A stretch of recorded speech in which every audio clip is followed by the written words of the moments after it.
हम करेंगे Boyle's law. Boyle's law क्या है? साइंटिस्ट थे बॉयल, उन्होंने अपने नेम से बॉयल्स लॉ बनाया। रॉबर्ट बॉयल 1662 में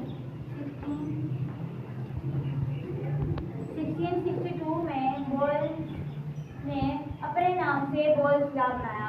इसके मुताबिक इन्होंने क्या कहा? इन्होंने मालूम किया किस चीज़ के बारे में? प्रेशर रिलेशनशिप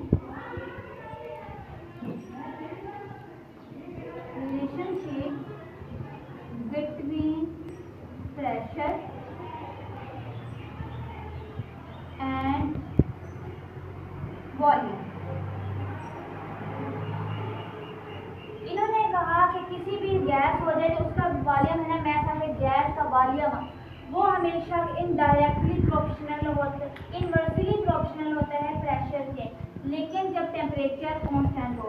इन्होंने कहा mass of the gas yes mass is inversely proportional to its volume at constant temperature। इन्होंने क्या कहा? प्रेशर इनवर्सली प्रोपोर्शनल है टू इट्स वॉल्यूम के एट कांस्टेंट टेम्परेचर, यानी कि टेम्परेचर को भी ना चेंज किए, at temperature at constant temperature. अगर हम इनको सॉल्व करें तो मैं कहती हूँ इसके इनवर्सली प्रोपोर्शन खत्म करें तो मेरे पास क्या आ जाता है? कांस्टेंट, जिसको हम के से रिप्रेजेंट करते हैं। ये अगर हमें कांस्टेंट चाहिए तो मेरे पास वैल्यू आ जाएंगी पी वी। ये जो वैल्यू के है ना, ये प्रोपोर्शनलिटी कांस्टेंट है।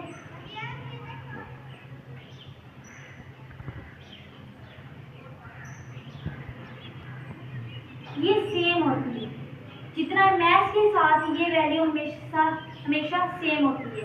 अगर मैं कहूँ कि मेरे पास दो वैल्यूज हैं constant P1 V1 is equal to P, ये मैं कहूँ मेरे पास एक वैल्यू ये है, एक वैल्यू मेरे पास ये है K2। इधर ये जो P1 है ना, ये है इनिशियल प्रेशर, यानी कि वो प्रेशर जो स्टार्ट हुआ है, इनिशियल प्रेशर। P2 हो गया फाइनल प्रेशर, इसका जो फाइनल प्रेशर होता है, फाइनल प्रेशर। V1 हो गया है इनिशियल वॉल्यूम, V2 हो गया है, ये असल में इनिशियल आई है हमारे फाइनल वॉल्यूम। उन्होंने कहा ये दोनों सेम है, ये दोनों के कांस्टेंट हैं सेम है, तो हम इस वैल्यू को लिख सकते हैं कि the product of pressure and volume is also called the Boyle's law. तो हम इसको लिख सकते हैं P1 V1 is equal to P2 V2।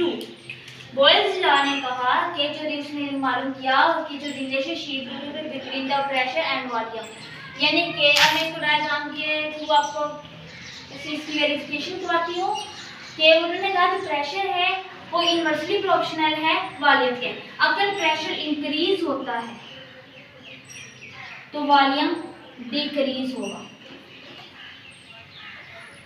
अगर प्रेशर डिक्रीज होता है यानी कि कम होता है तो वॉल्यूम इंक्रीज होगा। इसका मतलब है inversely proportional at a constant temperature पर। ये था बॉयल्स लॉ। चलो एक्सपेरिमेंटल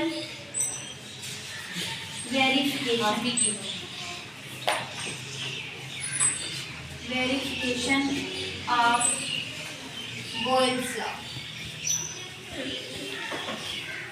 कैसे करते हैं? बॉयल्स ने क्या किया, इसने लिए चार करते हैं।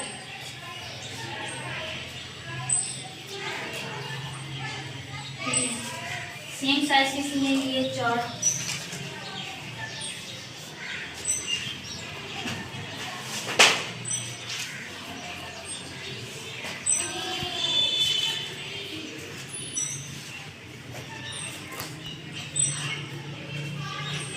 इसने वेरीफाई करना था कि जो बॉयल जो मैंने लॉ निकाला वो सही है कि नहीं, क्योंकि इनको वेरीफाई भी कर बताना होता है, तभी ये लॉ का नाम बना।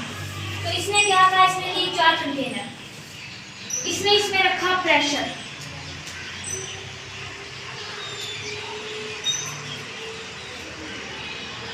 कितना इसमें रखा 2 atm, यानी कि 2 एटमॉस्फेयर इसने इसमें प्रेशर रखा।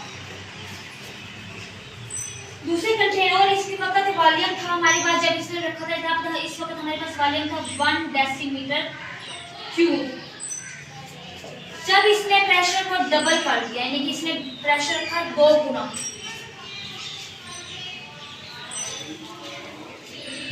यानी कि इसने प्रेशर रखा 4 atm, तब हमारे पास ये जो वॉल्यूम, ये वॉल्यूम है, ठीक है। तब इसने वॉल्यूम को लॉस हो गया 0.5 डेसीमीटर। जब इसने प्रेशर को 3 गुना कर दिया,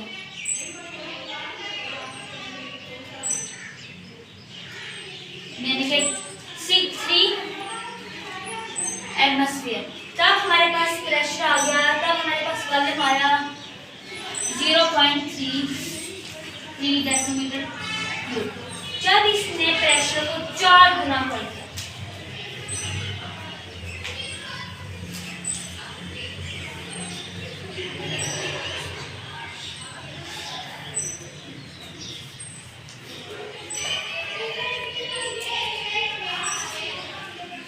तब हमारे पास वॉल्यूम रहा 0.5 डेसीमीटर। अगेन देखिए इसने क्या किया, इसने पहले लिया इतना प्रेशर डाला 2 एटमॉस्फेयर, तब हमारे पास वॉल्यूम था 1 डेसीमीटर।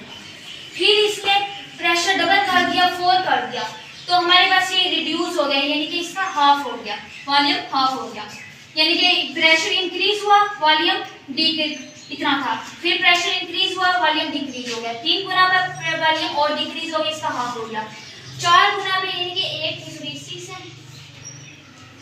एटमॉस्फेयर पर इसने क्या कर दिया, ये और रिड्यूस हो गया, यानी कि ये प्रेशर के ज्यादा होने से वॉल्यूम कम हो गया। ये देखिए इन्वर्सली प्रोपोर्शनल था ना, प्रेशर हम इंक्रीज करते गए और वॉल्यूम डिक्रीज होता गया।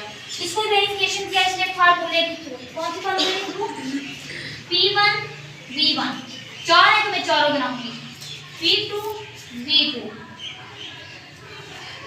P3 V3, P4 V4। Pressure पहले की देखते हैं, इसका पहला नाम देते हैं, पहले का, ये दूसरे का, ये तीसरे और ये चौथे का। पहला मेरे पास P की रकम है 2 एटमॉस्फेयर,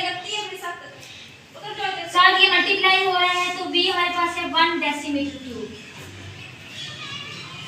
P2 की वैल्यू मेरे पास है 4, P की वैल्यू 4 एटमॉस्फेयर और वॉल्यूम की वैल्यू हमारे पास 0.5